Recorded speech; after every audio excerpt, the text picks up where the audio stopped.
મગ ભાત બનાવવા માટે ભાતને ધોઈ અને કલાક એક પલાળ દેવાના છે। પછી પાણી મૂકી તેમાં 1 ચમચી નમક 1 ચમચી ઘી નાખી અને ઉકળે તેમાં ભાત ઓરી દેવાના છે, એટલે ભાત ધીમે તાપે ચડશે। પછી લસણ અને આદું નાખી લાલ ચટણી નાખી અને ખાંડી લેવાનું છે। તેલ ગરમ થાય પછી તેમાં રાઈ જીરું અને હિંગનો વઘાર કરવાનો છે।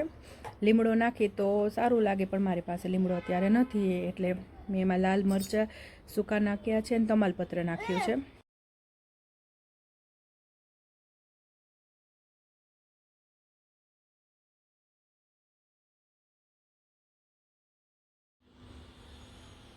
પછી તેમાં લીલા મરચાં અને ટમેટાં નાખવાના છે।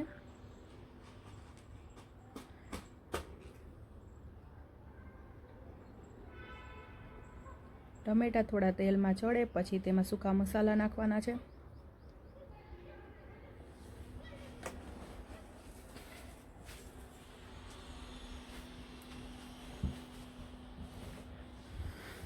હળદર, નમક, ધાણા જીરું, લસણવાળી લાલ ચટણી અને સાદી લાલ ચટણી થોડી નાખવાની છે। બધું સરસ મિક્સ કરી દેવાનું છે।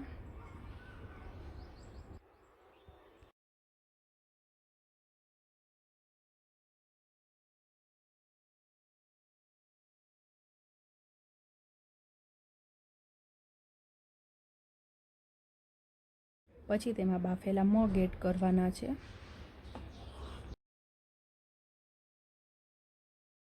મગ નાખી દીધા પછી થોડી વાર હલાવી અને ઉકળવા દેવાનું છે। પછી મગનું શાક રેડી છે, તેમાં ધાણા નાખી દેવાના છે। જો તમને મારી આ રેસીપી ગમી હોય તો પ્લીઝ મારી ચેનલને સબસ્ક્રાઈબ કરજો।